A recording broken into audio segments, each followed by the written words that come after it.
तो बीते 48 घंटे में इमरान खान का ये तीसरा संबोधन है। बड़ी बड़ी बातें इमरान खान आज भी कर रहे हैं। बहरहाल बहुत स्वागत है आपका हमारे इस बेहद खास शो में। आपके साथ हूं मैं दीपिका यादव। इमरान खान आजकल सियासत की वो लड़ाई लड़ रहे हैं जिसमें उनकी हार होना तय है, निश्चित है, क्योंकि उनके पास ना तो नेशनल असेंबली में नंबर है और ना ही गठबंधन के साथी उनके साथ खड़े हैं। लेकिन इन सब के बीच इमरान खान ने एक बात कह करके पाकिस्तान की सियासत में एक नई बहस छेड़ने की कोशिश की है, और वो कोशिश ये है कि उनकी जान को खतरा है।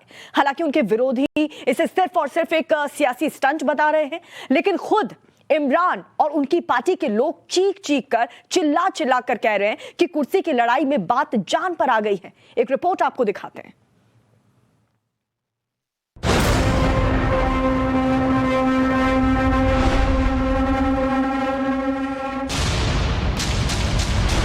मेरी जान को खतरा है। इमरान खान साहब की जिंदगी को भी बहुत खतरा है। आप ये कह रहे हैं कि असैसिनेट करने की बात इमरान खान साहब की हुई। सियासी लड़ाई में अपनी कुर्सी को दांव पर लगा चुके इमरान खान की जान को खतरे वाली बात क्या इमरान का सियासी दांव है, या फिर वाकई में पाकिस्तानी प्रधानमंत्री के खिलाफ साजिश रची जा रही है? हो सकता है ये सहानुभूति लेने की अच्छी कोशिश हो, क्योंकि ऐसी बातों से इमरान खान की पार्टी बहुत ही आराम से पाकिस्तान की सेना को कटघरे में खड़ा कर सकती है। ये सारी बातें इसलिए क्योंकि अब खुद इमरान भी खुलेआम बताने लगे हैं कि उनकी जान को खतरा है। मेरी जान को खतरा है, क्योंकि ये वो लोग हैं, ये जो लोकल ये जो मिले हुए हैं सारे, इनको ये पता है कि इमरान खान चुप करके बैठने नहीं लगा। इनका अगर ख्याल है कि अगर ये पैसे दे के लोगों के ज़मीन खरीद के, आपने जो बात की कि 25 अरब रुपया, 15 अरब रुपया यही खर्च करके आपने खरीदना लोगों को और गवर्नमेंट गिरा देनी है, तो इनका क्या ख्याल है कि मैं ये चुप करके ये तमाशा देखूंगा। सत्ता जब हाथ से जाने लगती है तो नेता सबसे पहले सहानुभूति को आधार बनाते हैं, क्योंकि राजनीति में जब भावुकता का मेल हो जाए तो फायदे कई तरह के मिलते हैं। मैं ये आज सबके सामने कह रहा हूँ, मेरी जान को भी खतरा है। कैरेक्टर असैसिनेशन अलहदा कैंपेन उन्होंने तैयार की हुई है। आप देखेंगे ये हर किस्म की गलत किस्म की बातें करेंगे, और मेरे ऊपर खैर ये मुझे तो कौम 45 साल से जानती है। मेरी बीवी पे करेंगे, उनकी दोस्त फरा, उसके अगेंस्ट पूरी कैंपेन करेंगे। आपके सामने अभी आएगी। जिस जान वाली बात को इमरान खान अब छाती पीट पीट कर बता रहे हैं, वो बातें पाकिस्तानी मीडिया में उनकी पार्टी के लोग पहले से बताते आ रहे हैं, और ये सब तब से शुरू हुआ है जब से इमरान खान की कुर्सी खतरे में पड़ी। आपको मैं यूब खान से अगर सुनाना शुरू करूं नंबर, तो या आदमी मारा गया है या उसकी हुकूमत पलटा दी गई है। इमरान खान साहब की जिंदगी को भी बहुत खतरा है। मुझे नहीं पता वो हिस्सा आपको बढ़ाया नहीं बढ़ाया, कॉन्सिक्वेंसेस वाला, ठीक है। That is life threatening.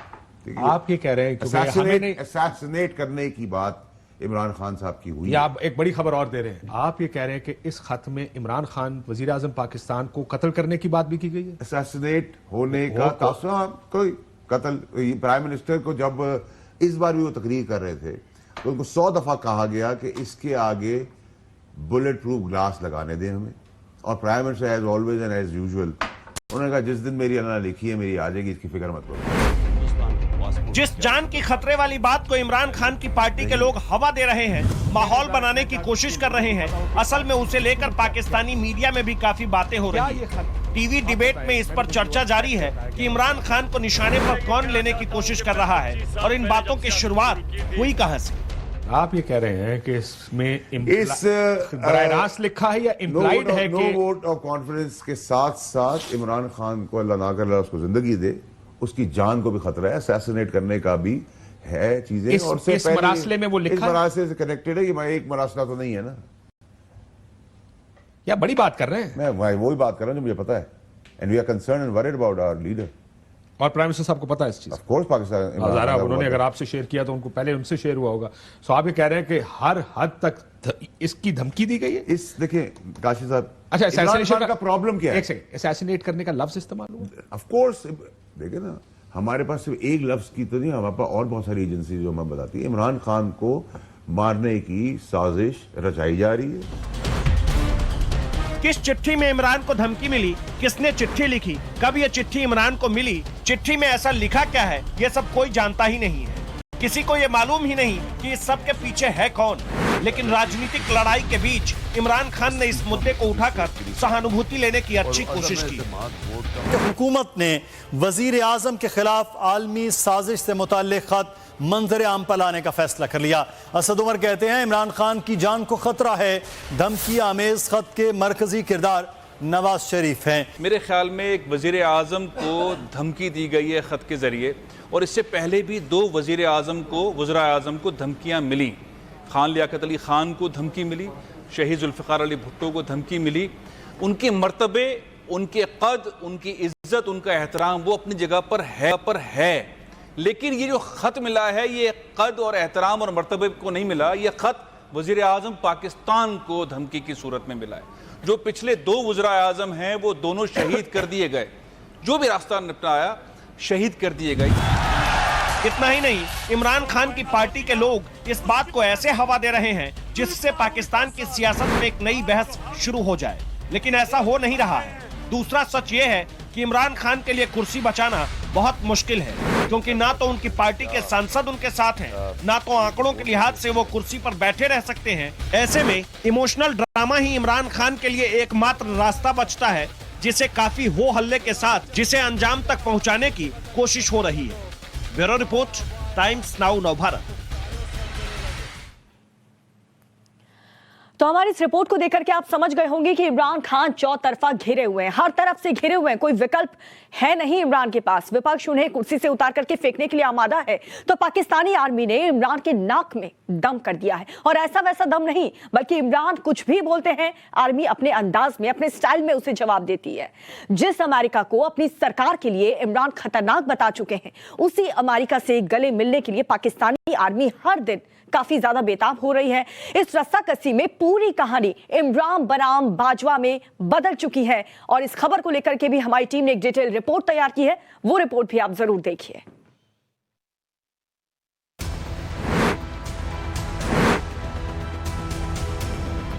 Pakistani सियासत में मचे तूफान के बीच एक सिरे पर इमरान खान खड़े हैं, दूसरे सिरे पर पाकिस्तानी सेना, जिसे लीड कर रहे हैं जनरल बाजवा। आज इमरान खान जिस स्थिति में आकर खड़े हो गए हैं, उसके पीछे की कई कहानी है। एक कहानी ये कि वो सेना के दुलारे नहीं रहे जैसे कि पहले थे। अब ना तो सेना उन पर भरोसा करती है और ना ही उनकी बाजवा से कोई बात बन रही है।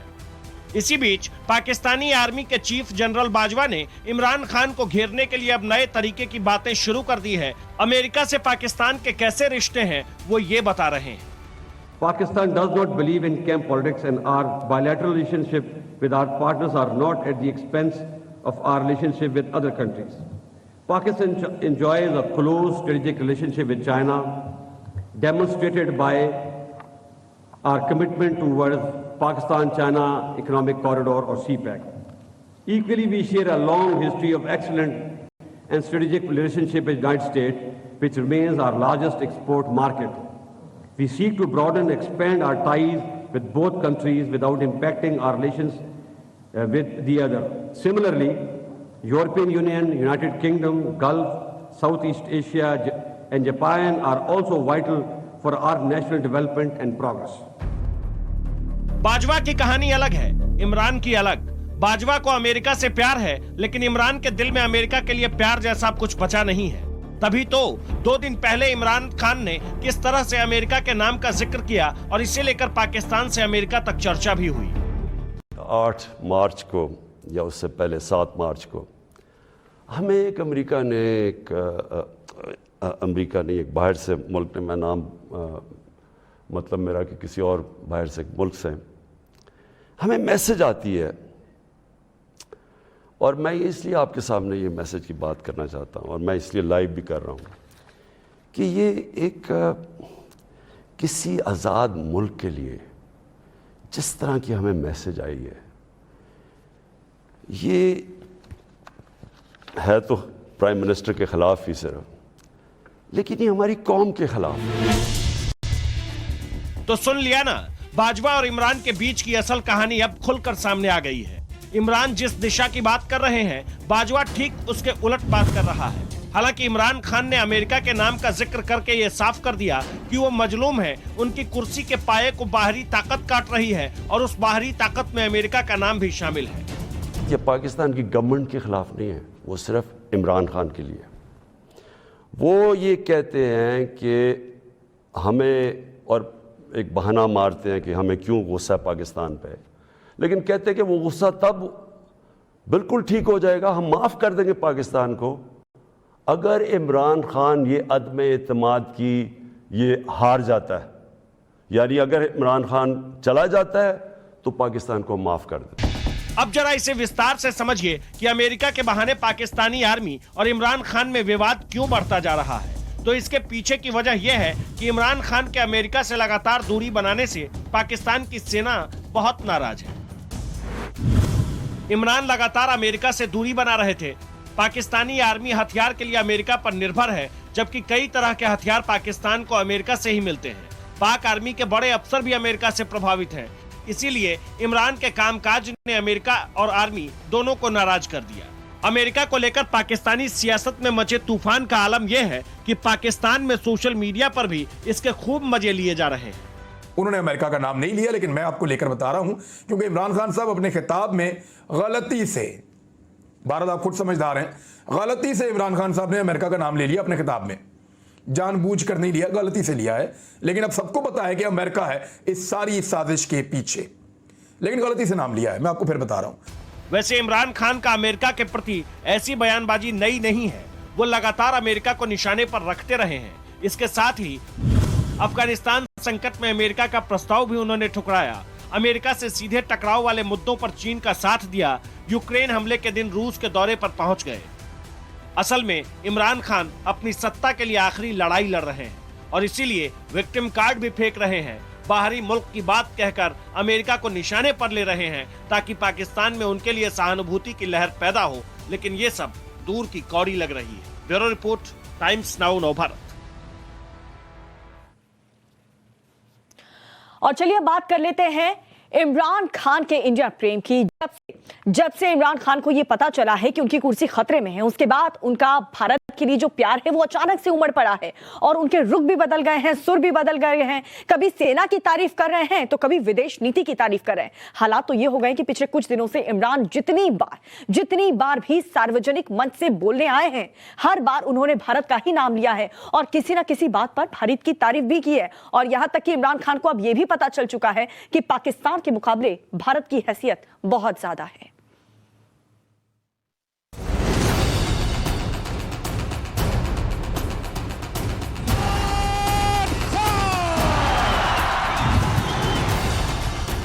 आप सिर्फ ये देख लें कि हिंदुस्तान के पासपोर्ट की क्या इज्जत और पाकिस्तान के पासपोर्ट की क्या इज्जत रही है। पाकिस्तान और इमरान दोनों का हाल बहुत गजब है। पूरे देश में सियासी उथल पुथल मची हुई है। इमरान की कुर्सी खतरे में है, विपक्ष हावी हो रहा है, बाजवा अलग चाल चल रहा है, रूस अमेरिका अलग ही पाकिस्तान से मुंह फुलाए हुए हैं। लेकिन इस सब के बीच इमरान खान को इंडिया की याद आ गई है। इतनी याद कि कुर्सी बचाने की जुगत में रोज भारत की तारीफ कर रहे हैं, गुणगान कर रहे हैं। हिंदुस्तान हमारा हमसाया, हमारे साथ ही आज़ाद हुआ था। ज़रा उनकी फॉरेन पॉलिसी देख लें। सारी उन्होंने, जब सोवियत यूनियन और अमेरिका की कोल्ड वॉर चल रही थी, वो नॉन अलाइंड रहे, बात करते रहे। सोवियत यूनियन के बड़े करीब थे, लेकिन वो अमेरिकन भी उनसे बात करते थे। उन्होंने कहा हम नॉन अलाइंड हैं, हम ब्लॉक्स में नहीं हैं। हाँ, हमारी क्लोजनेस सोवियत यूनियन से है, लेकिन हम सबसे हैं। आप हिंदुस्तान की फॉरेन पॉलिसी की वजह से आप सिर्फ ये देख लें कि हिंदुस्तान के पासपोर्ट की क्या इज्जत और पाकिस्तान के पासपोर्ट की क्या इज्जत रही है। जब आप एक खुददार कौम होते हैं, लोग आपकी रिस्पेक्ट करते हैं। ये इमरान खान का असल दर्द है। दर्द ये कि 4 साल तक पाकिस्तान की सत्ता में रहने के बावजूद वो वैसी नीति नहीं बना सके जैसा कि भारत की नीति है। दर्द ये कि भारत से बराबरी की चाह में वो काफी पीछे रह गए हैं। वैसे ये पहली बार तो नहीं, लेकिन इमरान खान अभी संकट में है तो पाकिस्तान को आईना भी दिखा रहे हैं, भारत की तारीफें भी कर रहे हैं। अपने सबसे हालिया इंटरव्यू में इमरान खान ने पाकिस्तान को एक तरह से थाली का बैगन बता दिया। हमने क्या किया, कभी एक ब्लॉक में चले जाए, कभी किसी के साथ चले गए। इस तरह करके अच्छा जी पैसे मिल रहे हैं। जुल्फ़िकार अली भुट्टो पहली आदमी कायद आज़म के बाद आए जिन्होंने कहा कि हम इंडिपेंडेंट फॉरेन पॉलिसी करते हैं। उनको कैसे मरवाया गया? यही फजल रहमान की पार्टी थी, पुरानी पार्टी, यही नवाज शरीफ की जो पार्टी के ये सर, इन्होंने मिलके साजिश बाहर से थी। ये तब के मीर जाफर और मीर सादिक ये थे जो आज बिल्कुल वही काम कर रहे हैं। जब से इमरान खान के लिए पाकिस्तान में खतरा बढ़ा है, तब से लेकर अब तक वो कई बार इंडिया और इंडियन आर्मी की तारीफें कर चुके हैं।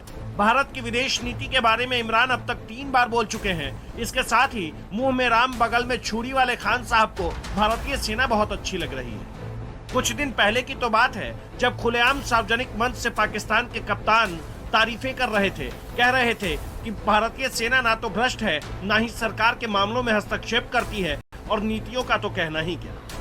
साथ वाला हमारा मुल्क है हिंदुस्तान। मैं आज हिंदुस्तान को दाद देता हूं, इन्होंने हमेशा आजाद फॉरेन पॉलिसी रखी। आज हिंदुस्तान उनके साथ मिला हुआ है, उनका अलायंस है। क्वाड के अंदर अमेरिका का अलायंस की हुई है और अपने आप को वो कहता है मैं न्यूट्रल हूं। रूस से तेल मंगवा रहा है जबकि सैंक्शंस लगी हुई हैं, क्योंकि हिंदुस्तान की पॉलिसी अपने लोगों की बेहतरी के लिए है। इमरान खान भारतीय सेना की तारीफ नहीं कर रहे, बल्कि समझ लीजिए कि अपने दूसरे दर्द को बयां कर रहे हैं। वो ताना मार रहे हैं कि देखा जनरल बाजवा, अपने सबसे बड़े दुश्मन से तो कुछ सीख लो। यानी इमरान खान अपनी सेना को बता रहे हैं कि उन्हें सीखने की जरूरत है और इसके लिए ज्यादा दूर जाने की जरूरत भी नहीं। पड़ोस को देख लो, तटस्थ कैसे रहा जाता है। और एक होता है जमीर फरोश जो अपना जमीर बेचता है। इनमें फर्क होता है। जो लोटा होता है ना, वो जिधर इक्तदार होता है उधर उसका मुंह चला जाता है,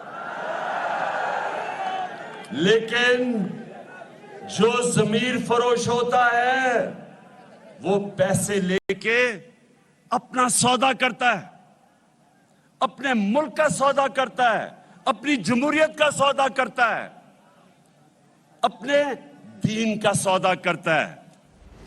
अभी ज्यादा दिन नहीं बीते हैं, कुछ दिन पहले की ही तो बात है। इमरान खान हिंदुस्तान की विदेश नीति को लेकर एक बार और दिल न्यौछावर कर रहे थे।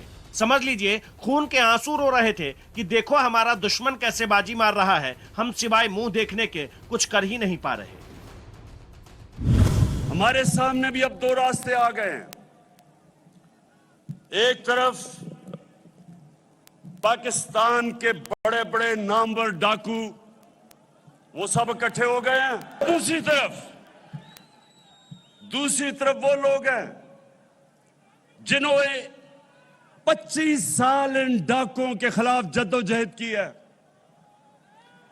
मुल्क पे फैसला कुन वक्त आ गया है। समझ लीजिए इमरान खान छटपटा रहे हैं। कभी क्रिकेट टीम के कप्तान रहे इमरान को साफ दिखने लगा है कि सत्ता वाली मैच तो गयो, कुर्सी भी जाने वाली है। इमरान को मलाल है कि उनकी सरकार बदनाम कर दी गई, वो नकारा पीएम कहे जा रहे हैं और इसके पीछे कोई और नहीं पाकिस्तान की सेना है, जनरल बाजवा और उनकी कंपनी है। अब ये भी समझ लीजिए कि इमरान क्यों बिलबिलाए हुए हैं। दरअसल विपक्ष ने उनके खिलाफ घेराबंदी सख्त कर दी है। बस कुछ घंटों की बात है, जिस तरह की सियासत चल रही है उसके बाद इमरान के नाम के आगे पूर्व पीएम लग जाएगा। और इमरान को यह भी लगता है कि इस सबके पीछे पाकिस्तान की सेना है जो विपक्ष को मदद कर रही है। इसे एक तरह से धोखा मानकर इमरान खान अब इंडिया की तारीफ कर रहे हैं, पाकिस्तान को सबक सीखने की जरूरत बता रहे हैं। Bureau report, times now Navbharat. तो पाकिस्तान और हिंदुस्तान का जो इतिहास है वो एक ही है। हम एक साथ आजाद हुए, लेकिन आज 75 साल बाद जब हम पीछे मुड़ करके देखते हैं तो भारत के हिस्से में एक मजबूत लोकतंत्र का सुनहरा इतिहास दिखता है। और वहीं दूसरी तरफ अगर पाकिस्तान की बात करें तो पाकिस्तान में लोकतंत्र का गला घुटता हुआ नजर आता है। पाकिस्तान का पूरा राजनीतिक इतिहास एक काले धब्बे की तरह है, एक कलंक की तरह है। देखिए रिपोर्ट।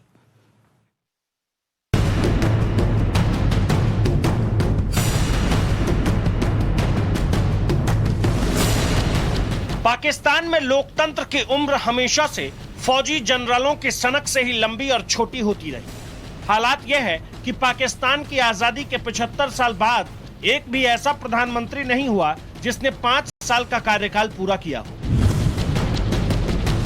पाकिस्तान में लोकतंत्र की उम्र करीब 48 साल रही है, वहीं फौजी शासन करीब 27 साल रहा है। आजादी के पहले 11 साल में ही 7 प्रधानमंत्री बने और सत्ता से उतार दिए गए। पाकिस्तान में अब तक 30 प्रधानमंत्री हुए हैं, कोई भी प्रधानमंत्री 5 साल का कार्यकाल पूरा नहीं कर पाया। जिस नेता ने पाकिस्तान के अंदर सेना को चैलेंज किया या सेना के विरुद्ध बात की, या तो वो मारा गया या उसको देश छोड़ना पड़ा। पाकिस्तान में सेना ने 3 बार तख्ता पलट किया। तख्ता पलट के बाद सेना प्रमुख ही पाकिस्तान के राष्ट्रपति बन जाते हैं और सत्ता चलाते हैं। पहली बार 1958 में राष्ट्रपति इस्कंदर मिर्जा ने मार्शल रूल लागू कर पाकिस्तान में लोकतंत्र का गला घोंटा। इस्कंदर मिर्जा के मुताबिक पाकिस्तान में लोकतंत्र मजाक बनकर रह गया है, लेकिन असल मजाक ये था कि जब ये मार्शल लॉ लगा उसके 3 महीने बाद चुनाव तय थे। ऐसा लग रहा था कि उस वक्त के प्रधानमंत्री मलिक फिरोज खान का सत्ताधारी गठबंधन चुनाव जीत जाएगा और बहुत मुमकिन है कि इस्कंदर मिर्जा दोबारा देश के राष्ट्रपति न बने। तो राष्ट्रपति को भलाई इसी में दिखाई दी कि लोकतंत्र का गला घोंट दिया जाए। सैनिक शासकों ने कभी भी पाकिस्तान में लोकतंत्र की जड़ें मजबूत नहीं होने दी। किसी भी जमहूरियत के नेता को मजबूत स्थिति में नहीं आने दिया गया, और जब कभी भी किसी ने अपनी सत्ता को असर्ट करने की कोशिश की, कोई प्रधानमंत्री जब कभी भी पाकिस्तान में अपनी सत्ता को असर्ट करने की कोशिश करता है तो उसे पाकिस्तान की आर्मी और आईएसआई बिल्कुल भी पसंद नहीं करती। इसके बाद तो लोकतंत्र और तानाशाही का खेल पाकिस्तान में चल निकला और 1971 में भारत के हाथों शर्मनाक हार तक जारी रहा। इसके बाद नूरुल अमीन सिर्फ 13 दिन के प्रधानमंत्री बने। चुनाव के बाद सत्ता जुल्फिकार अली भुट्टो के पास आई, लेकिन वो कार्यकाल पूरा नहीं कर पाए, सत्ता से बेदखल कर दिए गए। सेना सिर्फ 6 साल के अंतर में ही दोबारा सत्ता में काबिज हो गई। जुल्फिकार अली भुट्टो को फांसी की सजा हुई। तीसरी बार पाकिस्तान में फौजी शासन 1999 में नवाज शरीफ के तख्ता पलट पर लागू हुआ।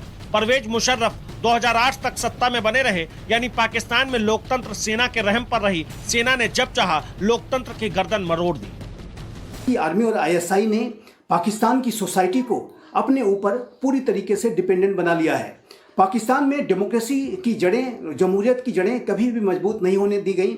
सिविलियन गवर्नमेंट को कमज़ोर करके रखा गया, और सिविलियन गवर्नमेंट्स जब कमज़ोर परफॉर्मेंस करती हैं तो ऐसे में आर्मी और आईएसआई जो जनता के सामने अपने आप को ऐसे पेश करती है जैसे कि वो जनता की सेवियर हो। पाकिस्तान के बारे में यह मशहूर है कि पाकिस्तान को 3 ए चलाते हैं, A for army, A for Allah, A for America. हालांकि अब अमेरिका की जगह चीन ने ले ली है, लेकिन बाकी 2 बातें बिल्कुल अपनी ताकत के साथ मौजूद है। सेना लोकतंत्र को फलने फूलने नहीं देती, उसका दखल कभी कम नहीं होता, और धार्मिक कट्टरवादी नेता आम लोगों को ताकत देने के सख्त खिलाफ रहते हैं, और जोड़ी मिलकर पाकिस्तान को खोखला कर रही है, या समझ लीजिए कर चुकी है। Bureau report, times now Navbharat. तो हालिया वक्त में पाकिस्तान में एक कहावत चल रही है, नियाजी की कुर्सी आखिर कब तक खैर मनाएगी। और साथ साथ सवाल ये भी उठता है कि आखिर ये नौबत आई क्यों है। ये खबर आगे भी जारी रहेगी। फिलहाल रुक रहे एक बहुत छोटे से ब्रेक के लिए। आप देखते रहिए टाइम्स नाउ नवभारत। नमस्कार, बहुत स्वागत है आप सभी का। आपके साथ हूं मैं दीपिका यादव। इमरान खान की पूर्व पत्नी रेहाम खान ने इमरान पर कई गंभीर आरोप लगाए हैं। रेहाम ने यह कहा है कि इमरान ने नफरत फैलाई, 4 साल में उन्होंने कुछ भी नहीं किया, लोगों को उनकी बातों पर यकीन नहीं रहा। रेहाम खान से हमारी सहयोगी मीनाक्षी कंडवाल ने एक्सक्लूसिव बातचीत की है, आपको सुनाते हैं। नमस्कार, स्वागत है आपका टाइम्स नाउ नवभारत पर। आपके साथ मैं हूं मीनाक्षी कंडवाल। 75 साल 22 प्रधानमंत्री कुर्सी पर बैठे, लेकिन पाकिस्तान में एक भी प्रधानमंत्री अपने 5 साल का कार्यकाल पूरा नहीं कर पाया, और इमरान खान भी अब उसी सूरत हाल में दिखाई दे रहे हैं। नए पाकिस्तान का वादा था, लेकिन नए की बात तो अलग। लेकिन पाकिस्तान महंगाई से लेकर तमाम झंझावातों से लगातार जूझते हुए राजनीतिक उठापटक के एक ऐसे दौर में आ गया है जहां पर पाकिस्तान के भविष्य को लेकर पाकिस्तान को तो चिंता है ही, लेकिन हिंदुस्तान भी अपने पड़ोस में हो रहे इस घटनाक्रम पर करीब से नजर बनाए हुए है। इमरान खान के साथ जो हुआ वो क्यों हुआ, कहां पर वो चूके, और अब जो परिस्थितियां हैं वो भविष्य में किस तरफ ले जा रही हैं, इस पर बात करने के लिए आज हमारे साथ बहुत ही खास मेहमान जुड़ रही हैं। हमारे साथ सीनियर जर्नलिस्ट और पड़ोसी देश पाकिस्तान से इमरान खान की पूर्व पत्नी रेहाम खान इस वक्त जुड़ रही हैं। रेहाम, बहुत बहुत स्वागत है आपका टाइम्स नाउ नवभारत पर। रेहम, कल न सिर्फ पाकिस्तान ने बल्कि हिंदुस्तान भी बड़े करीब से देख रहा था और पूरा विश्व ये देख रहा था कि आखिर इमरान खान अपने संबोधन में क्या कहते हैं। वो आए, कई इमोशनल बातें उन्होंने की, अमेरिका का नाम लिया, चाइना का नाम लिया, हिंदुस्तान के लिहाज से बातें की, अपनी आवाम को संबोधित किया। लेकिन कल जब आपने वो स्पीच सुनी, उस स्पीच के आपके लिए क्या मायने थे? हाय मीनाक्षी, थैंक यू। सच पूछे तो हमने पूरी स्पीच नहीं सुनी और बहुत से लोग पाकिस्तान में जो बैठे हुए हैं, जो एनालिस्ट हैं, जर्नलिस्ट हैं और जो ऑब्जर्वर्स भी हैं, उनके लिए बहुत ही बोरियत हो जाती है, क्योंकि बार बार हम सिर्फ 4 साल से नहीं सुन रहे जब से वो इस कुर्सी पे बैठे हुए हैं, लेकिन हम बहुत अरसे से ये सुन रहे हैं। हम ये मैंने ये किया, मैंने इतना कुछ पाया, मेरे पास सब कुछ था, मुझे जरूरत नहीं थी इस कुर्सी की, मुझे कोई जरूरत नहीं थी कि मैं अपनी जिंदगी खराब करूं, ये कुर्बानी, ये वो, और फिर ये एंटी अमेरिकनिज्म, ये सब हम सुन सुन के बहुत तंग आ चुके हैं। हम अक गए हैं, उकता गए हैं। और सच पूछे तो मैं आपको हल्फन ये बात बता रही हूँ कि मैंने और मेरी टीम ने कोई 2-3 मिनट सुना और उसके बाद हमसे बर्दाश्त नहीं हुआ, क्योंकि हमें मालूम था, सुनने से पहले भी मैं आपको बता सकती थी कि वो क्या कहने जा रहे हैं। और ये एक आखिरी फेयरवेल स्पीच थी। आपको मालूम है कि एक दिन पहले उनको ये स्पीच करने से रोक दिया गया था और ये उनका आखिरी चांस था। तो मेरा ख्याल है बहुत से ऐसे लोग थे जिन्होंने उनको एक ये मौका दिया कि आखिरी बार अपनी भड़ास निकाल ले, क्योंकि मुझे लगता नहीं है कि उनको आइंदा मौका मिलेगा। मैं आपसे एक सवाल ये भी पूछना चाहती हूँ कि वो इस्तीफा दे सकते थे, ग्रेसफुली रिजाइन कर सकते थे, कॉन्फिडेंस मोशन की तरफ वो क्यों जा रहे हैं जबकि उनके पास नंबर्स नहीं है? आप इसके पीछे क्या वजह मान रही हैं? देखिए, वो तो लोगों की अच्छी सलाह मशवरा गुज़िश्ता 7-8 सालों से भी सुन सकते थे। हम सब ने उनको समझाने की कोशिश की, लेकिन उनकी जो सोच है वो समझने की जरूरत है। वो अपना जो वोटर है, सपोर्टर है, उसको जानते हैं। वो उनका एक कल्ट सपोर्टर है जो उन्हीं की तरह अहमकाना सोच और अहमकाना हरकतें करता है। और वो बिल्कुल, अगर आप उनको कहेंगे कि ये आपके सामने अहंकारी हैं, देखिए ये इनका जो फॉलोवर है उनकी तरह है। आप इमरान नियाजी को कहें कि ये लाल है, उनको नीला ही दिखेगा। उनका जो फॉलोवर भी है उसको आप कहते रहे कि ये सामने लाल लिखा हुआ है, उसको नीला ही दिखेगा। आप उनको बता दीजिए कि पाकिस्तान लिखा है, उनको इंडिया ही दिखेगा। उनको आप बता दीजिए कि आप ही के एम्बेसडर ने ये खत लिखा है, लेकिन उनको लगेगा कि बैरूनी साजिश है। और इमरान इस बात को समझते हैं और वो इसका इस्तेमाल करते हैं। अब वो चाहते हैं कि जाते जाते वो इसी बात को कि अमेरिका ने मुझे निकाला और कोई बैरूनी साजिश है और मैं तो बहुत नेक था और मैं तो मुल्क के मफाद के लिए खड़ा था, बाकी सारे चोर डाकू हैं, बाकी सारे माफिया हैं, गॉडफादर्स हैं, मैं बहुत साफ शफाफ था और लोग मुझको मतलब खुदा न खास्ता वो कायदे आज़म मोहम्मद अली जिन्ना के साथ अपने को मिलाना चाहते हैं। उनके तो इस किस्म का एक सोच है और कॉम्प्लेक्स है। he thinks and behaves like a demigod। और मैं तो इंडिया को कसूरवार ठहराती हूँ, क्योंकि ये डेमीगॉड स्टेटस आप लोगों ने उनको दिया सबसे पहले, उनको खान कह के और इतना ज्यादा उनको चढ़ा दिया कि ऐसा सेलिब्रिटी, क्योंकि जो कि सेलिब्रिटी की मन से उतरने पे रजामंद ही नहीं है, तो ना उनको अपनी जो शिकस्त है वो कबूल है। और वो जाते आप इंडिया के लिए कह रही हैं, लेकिन मुझे तो लगता है कि पाकिस्तान के वो बड़े हीरो रहे हैं और पाकिस्तान के लिए उन्होंने जो किया है क्रिकेट की दुनिया में और पूरी दुनिया में जो नाम उन्होंने कमाया है, तो वो हिंदुस्तान से नहीं, वो आवाज तो पहले पाकिस्तान से ही निकली है। बहरहाल जब वो सत्ता में आ रहे थे, देखिए मीनाक्षी, क्योंकि मैं आपसे उम्र में काफी बड़ी हूँ, मुझे याद है कि वर्ल्ड कप 1992 से जीतने से पहले और इमरान ये ऑलराउंडर बनने से पहले हमने उनकी जो परस्तिश देखी है वो उनके सेक्स सिंबल होने की वजह से देखी है, हार्ट थ्रॉब होने की वजह से, जो कि मैं समझती हूँ कि उस मगरिब को, जिस मगरिब ने उनको इतना सेलिब्रिटी स्टेटस दिया, उस इंडिया को जिन्होंने उनको इतनी मोहब्बत अकीदत दी, बड़ा खुले दिल से उनको डोनेशंस दी। और मैं समझती हूँ कि ये सब आप लोगों की देन है। पाकिस्तान ने तो उनको क्रिकेट के लिए सराहा, लेकिन पाकिस्तान ने बहुत बड़े बड़े क्रिकेटर्स बनाए हैं, लेकिन हम उनको इस तरह से परस्तिश नहीं करते। इनसे इसी बात पे रेहम हैरानी होती है कि पाकिस्तान महंगाई से लेकर तमाम मुद्दों पर जिस तरह से जूझ रहा है, अब उन सब चीजों के लिए भी इंडिया को जिम्मेदार ठहराने लगेंगे, तो ये तो वही बात होगी कि ठीक है, मतलब अब कुछ एक इजी टारगेट या एक एस्केप गोट आपको ढूंढना है तो आपने उसका नाम ले दिया। नहीं, लेकिन मेरा सवाल आपसे रेहम ये है, देखिए आप उनकी जीवन साथी रही हैं, आप उनकी हमसफर रही हैं। मीनाक्षी, आप तो बड़े प्यार से गिला कर रहे हैं कि आपने उनको इतना खूबरू और इतना हैंडसम बनाया, वो हैंडसम हमारे ऊपर मुसल्लत हो गया। तो खुदारा आप प्लीज बॉलीवुड में अगर कोई जगह हो तो उनको अपना लीजिए, क्योंकि ये मुल्क इनको और सह नहीं सकता। लेकिन कुछ तो देखकर आप भी मोहित हुई होंगी ना उन पर। ये तो इंडिया की सिर्फ परस्तिश या इंडिया की सिर्फ प्रेजेस नहीं है ना, आपको उनके भीतर कुछ अच्छा लगा होगा तभी जाकर आप शादी के संबंध तक उनके साथ पहुंची। लेकिन मैं जिस बात का जिक्र कर रही हूँ देहाम, देखिए आप उनकी हमसफर रही एक समय के लिए, आपने उनके साथ जो जीवन का समय। मेरा ख्याल है कि कहीं भी कामयाब नहीं हुए। मेरा ख्याल है मेरे लिए आसान होगा बताना कि कामयाब कहाँ हुए हैं। वो कामयाब हुए हैं नफरत की सियासत फैलाने में, वो कामयाब हुए हैं हमें गाली गलौज सिखाने में। और ये जो रविश है, ये जो रिवाज है जो उन्होंने गाली गलौज का शुरू किया है, वो मेरा ख्याल है कि अब बाकी जो पार्टीज हैं उनके भी जो फॉलोइंग है वो भी करना शुरू कर दिया है उन्होंने। वो एक दरबारी किस्म का जो बिहेवियर है, यानी कि लीडर के सामने कोई बोल ही ना सके, गैर जमहूरी अनडेमोक्रेटिक स्टांस, उसको मकबूल करने में कामयाब हुए हैं। वो एक गैर संजीदा जो एक सियासत है उसको पॉपुलराइज करने में कामयाब हुए हैं। वो बेदरेग मजहब कार्ड का इस्तेमाल करने में कामयाब हुए हैं। यानी कि मैं समझती हूँ कि जितना उन्होंने क्रिकेट में कमाया, हम समझते हैं कि क्रिकेट में उनकी जो एक्चुअल स्टैटिस्टिक्स है उनको दुनिया उससे मुनकर नहीं हो सकती। क्रिकेटर वो अच्छे थे और एज ए क्रिकेटर जो उनसे मोहब्बत की गई, जो दिखाई गई, उसको सारा मैं समझती हूँ उन्होंने गवाया है। और अगर वो एक काम भी कोई कर देते, मैं आपको बताऊं कि 3-4 साल उनको लगे, उन्होंने एक कोई काम नहीं किया जिसकी वजह से वो याद रखे जाएं। जो कहते हैं ना, अपनी आखिरी स्पीच में कह रहे थे कि जी मैं कौम बनाना चाहता था, तो आपने कौन सी कौम बनाई? आपने कौम बनाई ऐसी जो कि गाली गलौज करे। खवातीन के लिबास के ऊपर इनकी सुई अटकी रही। इन्होंने तलाक के ऊपर हमको लेक्चर्स देते रहे। इन्होंने चाहे वो गैंग रेप हो, चाहे वो कोई बच्चों के ऊपर तशद्दुद हो, आपने उसको मोबाइल फोन्स के ऊपर, और मतलब कोई जिम्मेदारी नहीं ली।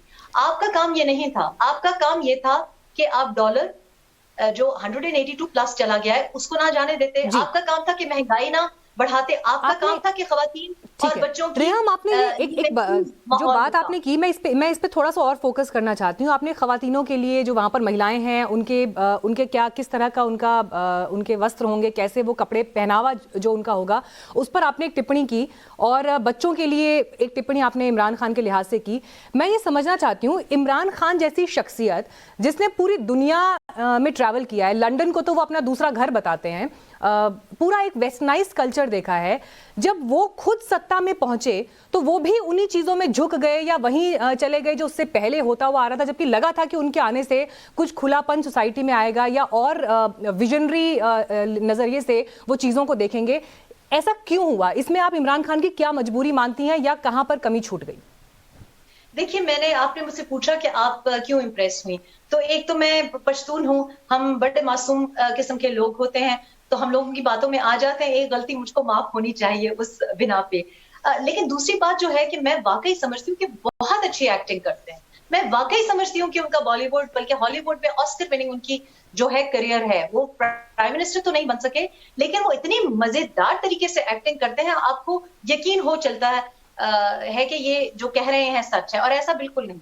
तो हम भी बेवकूफ बन गए, लेकिन मैंने कुछ महीनों में देख लिया कि बाहर जो ये चेहरा दिखाते हैं और अंदर जो इनका मानना है, ये बिलीफ है, वो बिल्कुल इसके बरक्स है। मैं कह रही हूँ कि मजहब कार्ड ये जो लिबादा इन्होंने उड़ा हुआ है, ये इनकी जाती जो सोच है या जो जाती उनकी जो प्रेफरेंसेस है उससे बिल्कुल मुख्तलिफ है। और मैं समझती हूँ कि ये बहुत गलत बात है।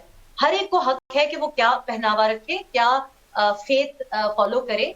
मैं समझती हूँ कि हर एक को इजाजत होनी चाहिए। अगर कोई हिजाब करना चाहता है या कोई मिनी स्कर्ट पहनना चाहता है, उनकी अपनी मर्जी है, लेकिन उसका इस्तेमाल करना मुनाफिकत है, हिपोक्रेसी है। और ऐसी कोई बंदिश क्या उन्होंने कभी आप पर भी लगाई जब आप उनके साथ रह रही थी, उनकी बेगम बनके? देखिए, मैं आपको बताऊं कि मैं तो आई ओ इट टू हिम, बिकॉज मेरी ये जो उर्दू है या हिंदी है जो इतनी अच्छी इंप्रूव हुई है, तो जब मेरी उनसे शादी हुई तो जब उन्होंने मुझे प्रपोज किया तो उनको मेरी ब्रिटिश इंग्लिश बहुत पसंद थी, लेकिन उन्होंने मुझे सख्ती से मना कर दिया कि आप बाहर जब इंटरव्यूज देते हैं तो अंग्रेजी मत बोला करो, इससे सियासत खराब होती है। अब जाहिर है आदत थी।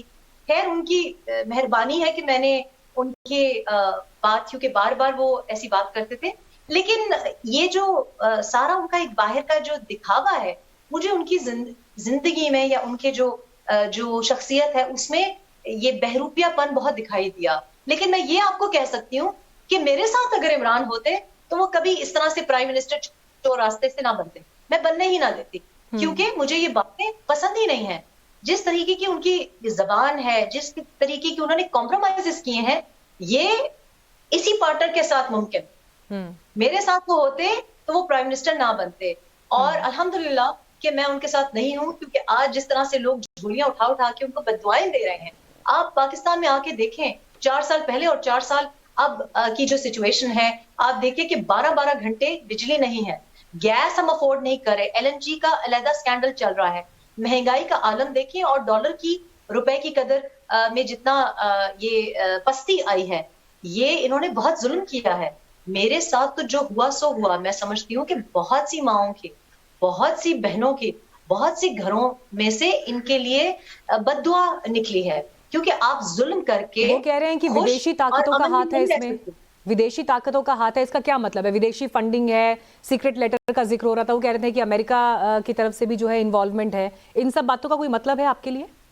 देखिए, इमरान के खिलाफ जो भी है ना, वो बैरूनी साजिश है, चाहे वो आपका पाकिस्तानी डिप्लोमेट हो, चाहे वो कोई पाकिस्तानी एंकर हो, चाहे वो आपका फैमिली मेंबर हो, चाहे वो कोई आपका पार्टी का शख्स हो, क्योंकि ये डिक्टेटरिज्म, ये डिक्टेटोरियल रिवायत है, फैशिज्म है कि आपके खिलाफ जो बोल रहा है वो चोर है, वो गद्दार है। यानी कि पूरा पाकिस्तान गद्दार है, लेकिन आप साफ सुथरे हैं, आप गद्दार नहीं हैं। जो खत जिसकी वो बात कर रहे हैं, ना सिर्फ ये कि अमेरिका ने इस तरीके से, आपने देखा, मुझे दोबारा शर्म आई कि आज जिस तरीके से तरदीद किया है उनके गवर्नमेंट स्पोक्स पर्सन ने, 2 स्पोक्स पर्सन ने 15 सेकंड नहीं लगाए, और जिस तरह से उन्होंने हंस के, यानी कि एक हमारी तजलील हुई है, और इनको शर्म नहीं आती कि जाते जाते मुल्क के मफाद को खराब कर रहे हैं। कि आप डिप्लोमेसी आपने हमारी सऊदी अरेबिया से खराब की, आपने ईरान से खराब की। आपको याद है कि ये जो कहते हैं कि झुका नहीं, आप तो वो हैं जो सऊदी अरब को एक दिन आपका फॉरेन मिनिस्टर बातें सुना रहा होता है, दूसरी दिन सऊदी अरब के कहने पे मलेशिया नहीं जाता। आप तो वो हैं कि कभी किसी के ड्राइवर बन जाते हैं, और कभी कहीं से कॉल आती है तो आप उनको रास्ते में छोड़ के चले जाते हैं। तो अब मैं ख्याल है कि जाते जाते भी अपने मफाद की खातिर मुल्क को नुकसान पहुंचाने की नीयत है इनकी, कि इन्होंने जो कल स्पीच की और उसके बाद तरदीद भी आई, और एक पाकिस्तानी एम्बेसडर ने एक मरासला लिखा है, खत लिखा है, और आपको बताया है कि जी अमेरिका में क्या बात हो रही है, टीवी पे क्या बात हो रही है। कोई ऐसी अनहोनी बात नहीं, ये तो आप लोग भी टीवी पे डिस्कस कर रहे हैं, हम भी डिस्कस कर रहे हैं, लोग आपस में डिस्कस करते ही हैं। अमेरिका ने या किसी बैरूनी साजिश का इसमें कोई हाथ नहीं। एक ही साजिश है इमरान के खिलाफ, एक ही इनविजिबल हैंड है इमरान के खिलाफ, और वो उनका अपना हाथ है, वो उनकी अपनी साजिश है। अपनी साजिश आप यहाँ बता रहे हैं, लेकिन इस लिहाज से पाकिस्तान की जो अभी तस्वीर है वो बड़ी परेशानी में दिखाई देती है। और 75 सालों के इतिहास में हम देखें तो 22 जो है प्रधानमंत्री अब तक कुर्सी पर बैठ चुके हैं, लेकिन कोई भी अपना 5 साल का कार्यकाल पूरा नहीं कर सका। लियाकत अली खान के समय से लेकर शाहिद अब्बास खाकानी तक के समय तक यही हुआ है, और एक बार फिर ऐसा लग रहा है कि इमरान खान का नाम अब इस लिस्ट में जुड़ता हुआ दिखाई देगा। लेकिन यहाँ से रेहाम, आप पाकिस्तान का भविष्य अब क्या देखती हैं? एक बार फिर इसी तरह की राजनीतिक अस्थिरता की तरफ पाकिस्तान दिखाई दे रहा है? सैन्य शासन को लेकर लोगों के जहन में सवाल हैं, क्या होगा पाकिस्तान का? देखिए, आप बिल्कुल बजा हैं, आप सही कह रही हैं कि हमारा कुछ रवायत सी बन गई है कि जो आखिरी साल होता है प्राइम मिनिस्टर का, उसको पूरा नहीं करने देते, और गुज़िश्ता कुछ सालों से हम देख रहे हैं कि 4 साल के बाद आखिरी साल हम उनसे ले लेते हैं। लेकिन इस बार जो एक पॉजिटिव चीज है, और हम आपकी तरह हम भी बड़े शक की निगाह से इसको देख रहे थे, बहुत से तजिया निगार, लेकिन हम बार बार उनको तसल्ली और यकीन दहानी करवा रहे थे कि नहीं, इस बार एक पॉलिटिकल प्रोसेस हुआ है।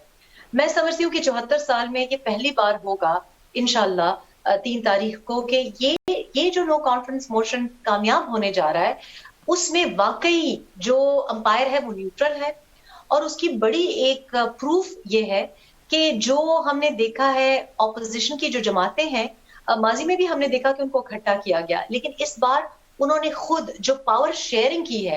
आपको मैं एक एग्जांपल देती हूँ कि पाकिस्तान पीपल्स पार्टी पहली बार कराची में शेयर दे रही है जमात इस्लामी को भी, MQM को भी, यानी कि साथ लेके लोग चल रहे हैं। और इनकमिंग जो प्राइम मिनिस्टर हैं वो PMLN से हैं, शहबाज शरीफ है, और हम समझते हैं कि शहबाज शरीफ में जो एतमाद है, जो कॉन्फिडेंस है, वो दूसरी जमातें जो हैं, Pakistan peoples party for example, Asif Ali Zardari हैं, वो उनमें कॉन्फिडेंस इसलिए डाल रहे हैं क्योंकि 4 साल में सब इतने घबरा गए हैं इमरान की वजह से। ये सहरा इमरान को जाता है कि उन्होंने एस्टैब्लिशमेंट को भी हमें बैरक्स में वापस भेजने पे मदद की है, सबके चेहरों से नकाब उतरा है। और मैं समझती हूँ पहली बार एक सियासी, एक पार्लिमानी प्रोसेस हो रहा है जिसमें जो तरीका है लाने का, ये नो कॉन्फिडेंस मोशन, वो पहली बार हो रहा है। और ये एक छोटा सा स्टेप है, एक पहला कदम है जमहूरियत की तरफ, और मैं समझती हूँ कि it seems like very positive step, खुश आइंद हमें दिखाई दे रहा है। लेकिन what will happen afterwards is anyone's guess. I think there is enough pressure from people like yourself, and I think there is also a lot of, मतलब पिछले 4 साल में सब लोगों ने देखा है कि कॉम्प्रोमाइजिंग पॉलिटिक्स से, ये पपेट बिहेवियर से सियासी जमातों को कितना नुकसान हुआ है। हमने देखा है कि जितने रेजिस्टेंस दी है, चाहे वो रेहाम खान हो, उनको कोई प्रॉब्लम नहीं हुई, चाहे वो मरियम नवाज हो, उनकी भी पॉपुलैरिटी बढ़ी है, मौलाना फजल रहमान, एक बहुत मुख्तलिफ अंदाज में हमने उनको पिछले 4 साल में देखा है। जब वो यंगर ईयर्स में ऐसे हमने नहीं देखा। और मैं समझती हूँ कि मैं वो जिंदगी की पहली इनिंग्स, फाइनेस्ट इनिंग्स खेल पाई। सो हमने चेंज देखा है। मियां मोहम्मद नवाज शरीफ को भी अगर आप उनकी स्पीचेस देखें, अगर आप उनके बयान देखें, तो ये माजी का मियां नवाज शरीफ नहीं है, ये एक मुख्तलिफ रंग में आप देख रहे हैं। तो एक चेंज आया है। It's not perfect by any standards, but you know every little helps. तो ये छोटा सा जो चेंज आया, ये भी मैं समझती हूँ कि कोई चमत्कार से कम नहीं है। रिहाम, आपने सब कुछ बताया कि अब कौन कौन किस रेस में है और कौन कितना मेच्योर अपनी स्पीचेस से लेकर अपने पब्लिक बिहेवियर में दिखाई दिया है। लेकिन इन सबसे अलग आपकी सालगिरह भी आने वाली है, जिसका जिक्र आपने अभी किया, और उसी दिन जो है नो कॉन्फिडेंस मोशन का सामना भी इमरान खान को करना है। आप किसे प्रधानमंत्री बनते हुए देखना चाहती हैं? अगर मैं पूछूं जन्मदिन, आपके जन्मदिन के दिन एक गिफ्ट अगर आपको मिलना हो पाकिस्तान के बेहतर भविष्य के लिए, तो वो क्या होगा?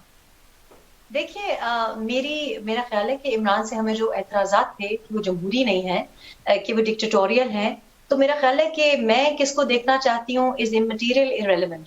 हम नहीं चाहते कि दोबारा सिलेक्शन हो। और जो नाम सामने रखा गया है वो जो पाकिस्तान डेमोक्रेटिक मूवमेंट है, उन्होंने मुश्तरका तौर पे सजेस्ट किया है शहबाज शरीफ साहब का, और आसिफ अली जरदारी साहब ने कहा है कि वो हमारे प्रीमियर है। मैं आपको यही बात कह रही थी कि ये जो धचका लगा है सियासी जमातों को इमरान के आने की वजह से, और ये जो एक मेरा ख्याल है कि ये बहुत अच्छा हुआ है, क्योंकि सब अपनी जो जिम्मेदारियां हैं वो समझ बैठे हैं, और जिस तरीके से आपस में एक मफाहमत कह लें या एक डिस्कशन चल रही है, ये पार्लिमानी नॉर्म्स के मुताबिक है। तो मेरा ख्याल है कि शहबाज शरीफ साहब ऐसे भी लीडर ऑफ ऑपोजिशन वही है, और वोट ऑफ कॉन्फिडेंस भी उन्हीं को मेरा ख्याल है कि यही डिसाइड किया गया है। और हमारी इतलात ये हैं कि जो इमरान को लेके आए हैं वो चाहते हैं कि जल्द से जल्द अब काम सही किया जाए। अभी मुझे खबर आई है कि 184 से ज्यादा डॉलर तजावज कर गया है, 184 plus rupee to the dollar. तो ये चीजें पाकिस्तान के लिए बिल्कुल चल नहीं सकती। और शहबाज शरीफ साहब की अपनी फैमिली भी जो है, मरीम नवाज साहिबा भी ये कहती हैं कि वो तबर ही बहुत एक पुरअमन किस्म की शख्सियत है, वो काम पे ध्यान देना पसंद करते हैं। और पार्लियामेंट में भी जो उनकी गुफ्तगू है, आपने इंटरव्यूज में भी देखा, वो बहुत नरम लहजा रखते हैं। आई थिंक पाकिस्तान ने इतना गाली गलूच और इतना एग्रेसिव बिहेवियर देख लिया है इमरान और इनके जो इमरानी टोला है, कि we need a little bit of calm and peace. And I think I also know कि बिलावल भुट्टो साहब, जो कि ऑब्वियसली बहुत एक अच्छा फ्यूचर रखते हैं, probably some people also think कि वो शायद यंगेस्ट प्राइम मिनिस्टर बने पाकिस्तान के, उनके बीच में और शहबाज शरीफ के बीच में बहुत एक अच्छा रिश्ता है। They have a very good communication, और ये इन्होंने पब्लिकली भी कहा है। तो मेरा ख्याल है कि अब हमें जिस चीज की जरूरत है, हमें सपोर्टिव होने की जरूरत है। हर एक शख्स का अपना एक रोल होगा और उनको निभाना पड़ेगा। मेरी इत्तला ये भी है कि जो प्रीमियरशिप है वो भी शायद शहबाज शरीफ साहब की तरफ जाए, और गालिबन इंटीरियर मिनिस्ट्री भी, क्योंकि आपको पता है इंटीरियर मिनिस्ट्री में भी एक शख्स थे जिनको हम दोबारा सियासत में भी नहीं देखना चाहते। तो we need a squeaky clean and a very peaceful start, a new beginning for Pakistan. और अगर आसिफ अली जरदारी साहब और बिलावल भुट्टो साहब जो कि बड़ी जमात उनकी प्रेजेंस है, और मौलाना फजलुर रहमान जो कि प्रेसिडेंट है, चेयरमैन है इस पाकिस्तान डेमोक्रेटिक मूवमेंट के, और हम उनको बड़ा सीनियर और एक जो कहते हैं बुजुर्ग समझते हैं और बहुत बालिग सियासतदान समझते हैं। मेरा ख्याल है उन सब की रजा यही है कि शहबाज शरीफ साहब प्राइम मिनिस्टर बने। तो जो पार्लियामेंट डिसाइड करेगी, ultimately it is not for you and I to decide. जिसको पार्लियामेंट कहेगी कि इसमें एतमाद है, चाहे वो शहबाज शरीफ साहब हो, चाहे वो कोई, ये भी मुमकिन है कि पीटीआई के इंटरनली कोई नेमल बदल हो जाए, लेकिन पीटीआई में इमरान ने कोई ऐसी बनाया नहीं कोई स्ट्रक्चर, क्योंकि इमरान मैं करते रहे, तो उधर कोई स्ट्रक्चर नहीं है। लेकिन नया पाकिस्तान तो इमरान खान जिस नए पाकिस्तान को बनाने का वादा कर रहे थे वो बना नहीं पाए, अब उनकी ही रवानगी हो रही है। लेकिन रेहम, आपने ये भी कहा कि कई बार आपने उनको चीज़ें कहने की कोशिश की, सलाह उन्होंने कभी मानी नहीं। लेकिन अगर आज वो आपको सुन रहे हैं कैमरे से मुखातिब होते हुए, कोई एक सलाह उनके आगे के जीवन को लेकर आप उन्हें देना चाहती हैं, तो वो क्या सलाह होगी?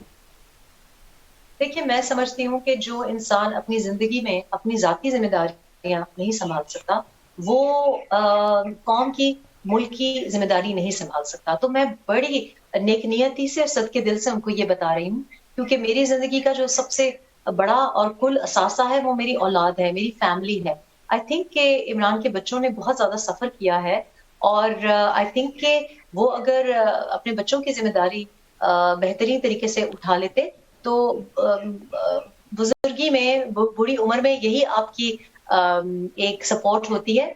आई ऑल्सो थिंक कि वो जिस खतरनाक रास्ते पे रवान है, क्योंकि उनके ऑब्वियसली ही इज फ्रस्ट्रेटेड, ये जो उनके दिमाग में ऐसी बात है या दिल में ऐसी है कि मैं सब कुछ जला दूंगा, सब कुछ बर्बाद कर दूंगा, ये ना करें।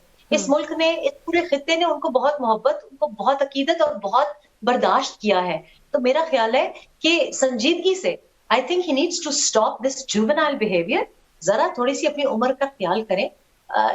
शायद कुछ लोग आपकी इस बात पे इज्जत कर दें कि आप मुल्क का जो नेशनल इंटरेस्ट है उसको अपनी जात या अपने बोगज में, अपनी फ्रस्ट्रेशन में मत तबाह करें। कभी अमेरिका को बीच में इन्वॉल्व कर रहे हैं, कभी रशिया को बीच में इन्वॉल्व कर रहे हैं, कभी प्रो इंडिया हो जाते हैं, कभी एंटी इंडिया हो जाते हैं, कुछ समझ नहीं आती।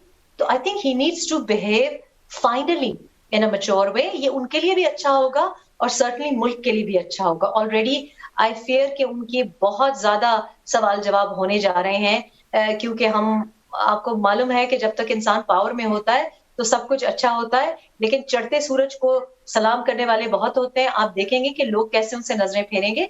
तो मैं तो बहुत ही नेकनियती से उनको मशवरा दूंगी कि I think he needs to behave a little bit maturely now. Finally थोड़ी सी संजीदगी और थोड़ी सी उम्र का जो उनका तकाजा है वैसे बिहेव कर लें।